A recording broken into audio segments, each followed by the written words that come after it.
Do do do do do do do do do. Fred MacGuffin reviews you. Fred MacGuffin reviews with spoilers. This is the MacGuff spoiler review of Star Trek Picard, Episode 4, Season 3. No win scenario. We can't win this. My God, man, we can't win. Okay. Great episode. Directed by Jonathan Frakes. Brings on the quality. Great directing. Written by Terry Matalas and Sean Tracer. Great job, guys. Very good. Very good. Okay. Where do we leave this last? They're falling into the nebula, into the gravity well. There is no hope. They're in trouble now. They're going to be crushed and probably run out of life support. And they're getting hit by bioelectrical waves.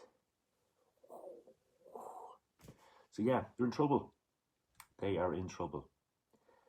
But then we flash back to 5 years earlier, and Picard is trying to have lunch in his favourite Federation bar / pub. He's getting pub grub, and cadets annoy him and start asking him questions as he's about to start eating. And of course, Picard's, he'll tell them a few stories, and yeah, he's talking about. They're asking about his, his a few what would you say, close escapes he's had, and so we flash back to that, and we don't know the reason why we're flashing back to that, but it is revealed later on. Okay, so the Titan is dead in the water. The Titan is in trouble. We have Will talking about the death of his son and how it's still raw for him. And he's talking to Picard about this, and he says to him, he says something really sad, that he's been all over the universe and he's never seen anything to prove that there is an afterlife. So I suppose they're taking this time to contemplate, figure out, I suppose they're facing death. So there's a few heart-to-hearts going on. We're going to have Picard giving, talking to his son and, trying to get to know his son. We have Riker telling Jean-Luc, you did make the right call, and I'm having problems dealing with the death of my son, and, he's obviously a man is not himself. Riker's not himself with what he's going through. And that's, he's trying to make it up to Picard a bit. He's a bit tough on Picard, and he says that he should try and get his affairs in order as well, with the time they have left. So, and one thing he says is that Deanna, his wife, feels everything, but he couldn't live with feeling nothing. And he's basically running away from the whole loss of his son, and the whole sorrow of it all. He's just trying to run away from the whole thing. He's not getting on with Deanna, and so it's very, very touching moments here with Riker, and he says to Picard, take this time now to get to know your son, and get your affairs in order. So Picard takes Jack to the holodeck, and he gets it turned into a bar somewhere to. If you don't know the holodeck, it's what would you say? Yeah, it can change into anything, any scenario. It can look like it could look like a jungle, it could look like a city. But Picard gets it looking like a bar, and he goes there with Jack, and they have a little drink and chat to each other about certain things, just getting to know each other. And we learn a bit about, I suppose, that Jack is a pretty tough kid. He's a bit of a loner. He survived by himself out there in the universe, and Picard is sort of saying to him, he's been stronger with people around him to lift him up and make him better, and that maybe Jack would this would be good for Jack to have people he could rely on and maybe not be such a loner, because it suited Picard, and it might be good for Jack to get those experiences. What else we have? But Jack says he's not used to he's used to being on the outside, and he doesn't need connections that John Luke has and prefers. We also have Seven of Nine trying to hunt this shape changer, and she goes to Shaw for help, and Shaw comes up with a good idea about. He knows a lot about shape changers, and he knows that they need to relax in a pot, and in the pot, when they leave the pot after they've relaxed and had a nice break, they leave some residue or residue, as he says, and yeah, so that plants that idea in Seven and Nine's head that might be the way to, if they can find the pot and scan it and they can then scan the ship and find out which person is the shape changer. So yeah, good man Shaw. Shaw's helping out a bit while he's recuperating. We have Riker trying to contact Deanna and send her a message. He's having trouble with that. He doesn't know what to say because he knows his time is running out. And then we cut back to Picard and Jack. Jack asked the golden question: is he going to turn out like Picard? Is he going to be a baldy? And ask him. It's the elephant in the room question. Am I going to be a baldy like you, Dad? When did you start losing your hair? Because Jack has a fine head of hair. So yeah, good, funny moments. I'm liking the script writers. Yeah, they're having a good fun with this. And yeah, we cut back to Varric on the ship, and Varric is contacting her superior, her boss. And the way she does this is she chops off her hand. It goes into goo, and it forms the face of her boss. She's getting a little chat with her boss, and her boss wants that ship found. The boss wants Jack found, even though if Varric's ship, the Shrike, goes into the gravity well, it's going to be destroyed, and everyone on Varric's ship is going to be destroyed. So Varric's boss is a tough customer. So we have 7 and 9 finds the pot. She's bringing it off to get it scanned, and the shapeshifter sees her with the pot and shoots the pot and escapes. 7 and 9 tries to shoot that shape changer, but it escapes. It turns into its gooey. You should have been shooting more shots, 7 and 9. You should have gone for it, but I don't know. Anyway. So John Luke starts telling Jack the story of his escape with Jack Crusher, Beverly's first husband.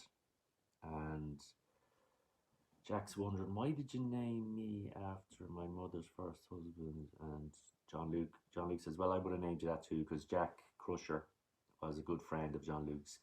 And he tells him about this escape they had on a shuttle, where the shuttle lost visibility and they couldn't. What was the story? They couldn't see where they were going. He had to depend on Jack to sort of get back. They couldn't guide it properly, or anyway. Then Shaw arrives in to tell another story, and he tells a story about how Picard used to be a Borg, and how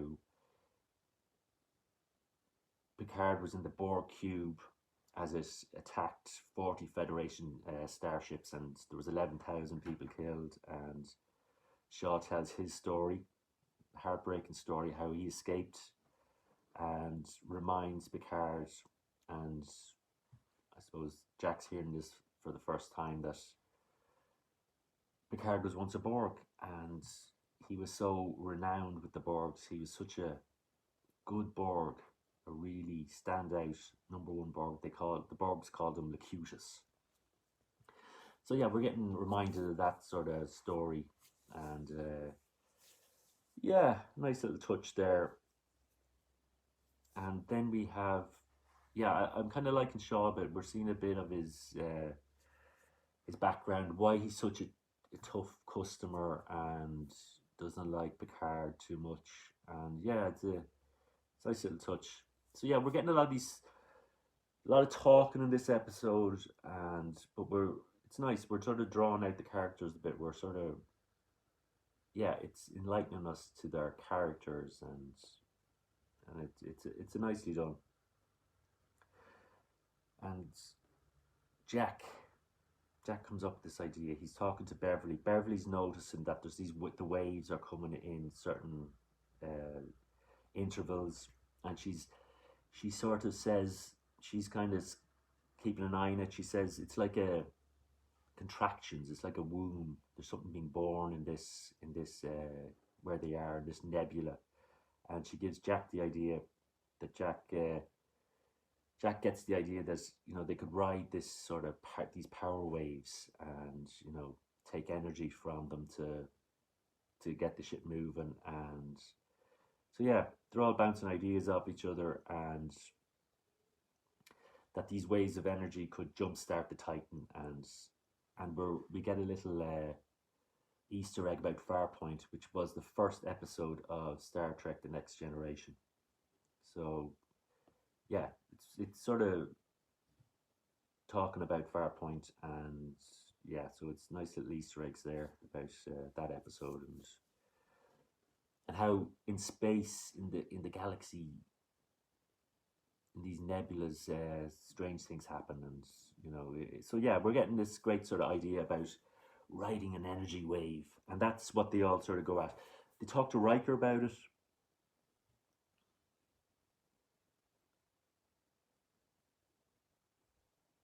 They talk to Riker about this, and Riker's standoffish. He just, yeah.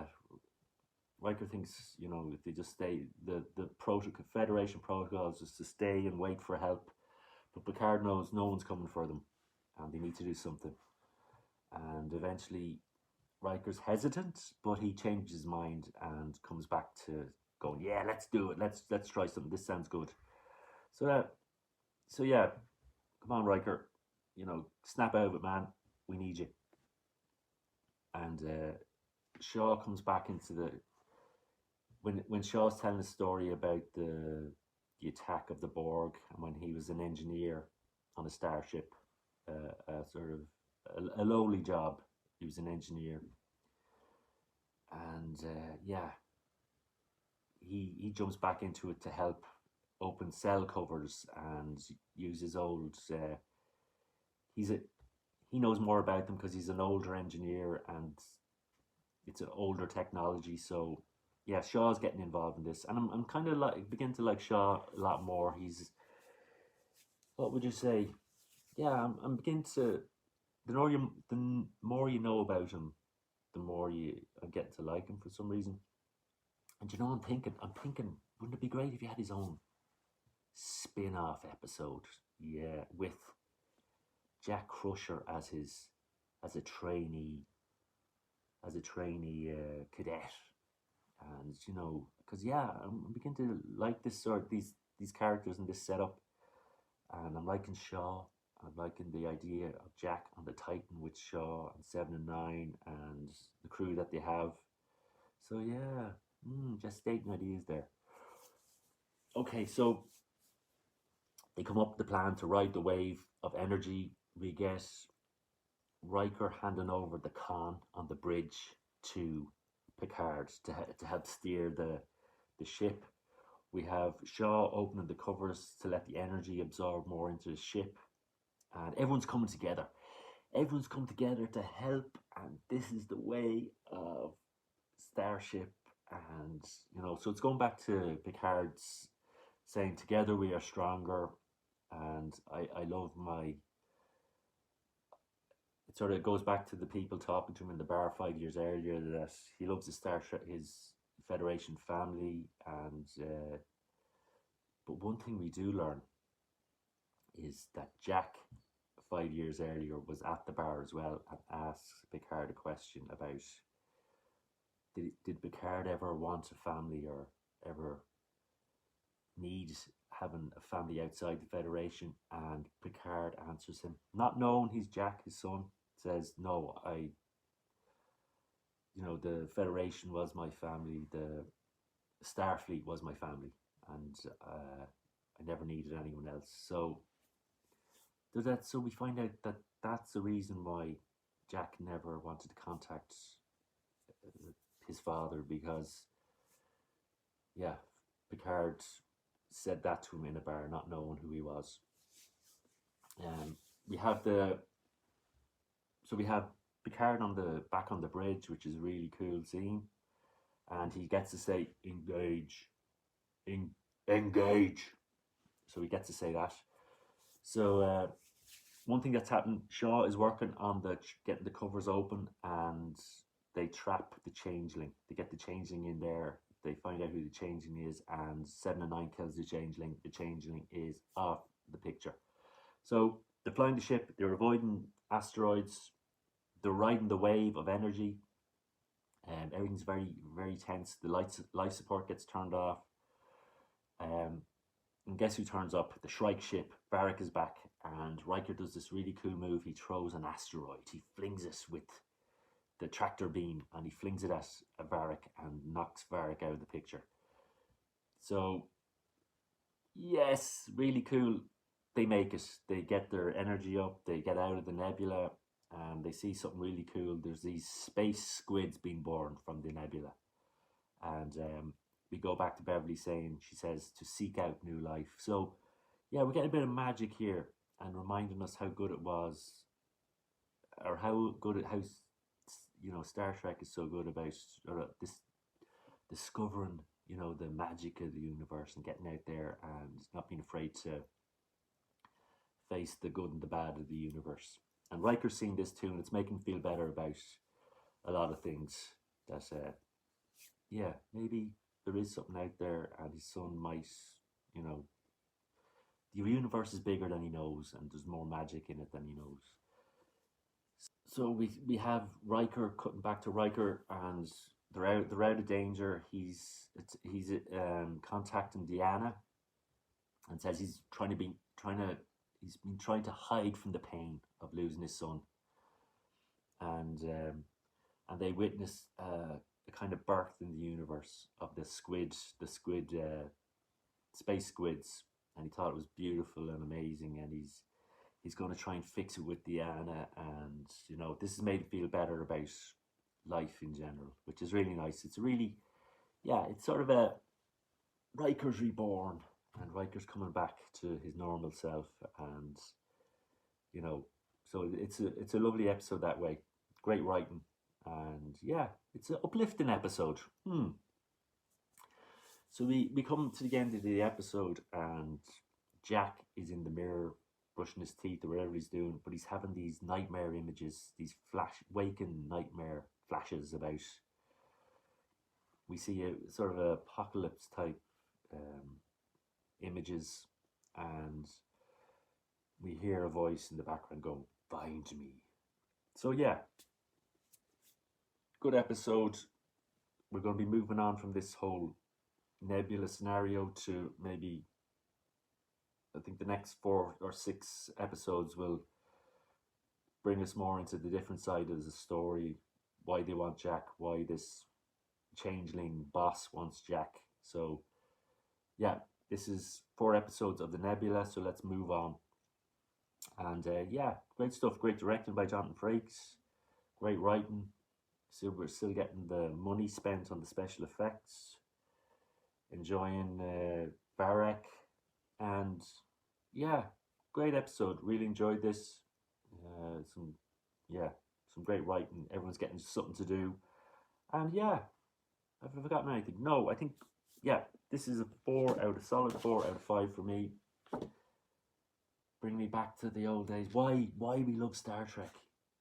episodes like this. Yes, Star Trek. Do do do do do do do do do do do do do do do. Make it so, number one.